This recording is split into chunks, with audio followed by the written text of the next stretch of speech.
ଆଲୋ ଚୁମକି, ଆଉ ଏବେ କଣ ତୋର ସବୁ ଭଲ ତ?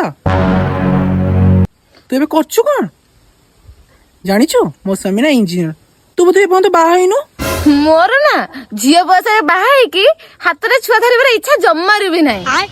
ଆଚ୍ଛା, ମୁଁ ଗୋଟେ କଥା ଶୁଣିଥିଲି ତୋ ଘର ଏଇଠି କୋଉଠି? ତୁ ମତେ ତୋ ଘରକୁ ଡାକିବୁନି? ବହୁତ ବେଜିତ କରିଦେଲା। ମୁଁ ତ ନିଜେ ଭଡା ଘର ରହେ। ଯଦି ଏବେ କୋଉଠି ନ ନେଇକି ଗଲି ତାର ମୋ ଇଜ୍ଜତ ଟିକେ ପଳେଇବ। କଣ କରିବି? ଆଇଡିଆ।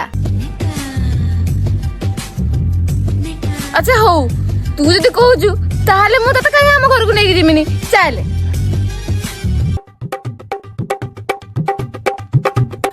ତୁ ଏଇଠି ଛିଡା ହେଇଥା, ମୁଁ ଭିତରୁ ଆସେ।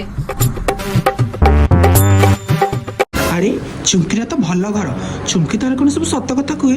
ହେଲେ ଆମେ ତ ଭାବୁ ଚୁମକିଟା ଟାଉଟରିଆ ବୋଲି। ନାଇଁ ନାଇଁ ନାଇଁ ନାଇଁ, ଚୁମକି ତ ସବୁ ହିଁ ସତ କୁହେ ବୋଧେ। ମା, ମୁଁ ଆସିଗଲି। ଆସିଗଲୁ? ମା, ବାହାରେ ନୁହଁ ଜନଗଣନା ମେମ୍ ଆସିଛନ୍ତି। ତାଙ୍କୁ ଭଲସେ ଚର୍ଚ୍ଚା କରିବ, ଯେମିତି ତୁ ତମ ରେଶନ ଅଧିକ ଦେବେ। ସତରେ? ଆଉ ଜାଣିଛ ନା, ଏଥର ନୁହଁ ତମ ଘରେ ଯେତିକି ସଦସ୍ୟ ସେତିକି ରେଶନ ମିଳିବ। ଆମେ ମା, ବାପ, ପୁଅ 3 ଜଣ। ତାହେଲେ 3 ଜଣଙ୍କ ରେଶନ ମିଳିବ? ମା ତମେ ବ୍ୟସ୍ତ ହୁଅ ନା, ସେ ମେମ୍ ନୁହଁ ମୋ ସାଙ୍ଗ। ମୁଁ ତାକୁ କହିଦେମି ମୁଁ ତମ ଝିଅ ବୋଲି, ସେ ଆମକୁ ଅଧିକ ରେଶନ ଦବ। ଆଚ୍ଛା ହଉ, ଆସ।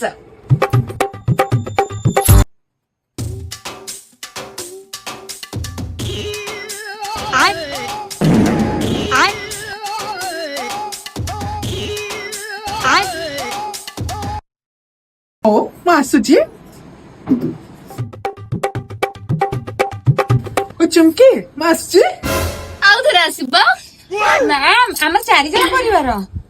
ଆରେ ମା, ତୁମେ ଏବେ ଏମିତି କାଇଁ ହଉଛ? ମୁଁ ତାଙ୍କୁ ପରେ କଲରେ ସବୁ କଥା କହିଦେବିନି। ତମେ ଏବେ ଯାଅ।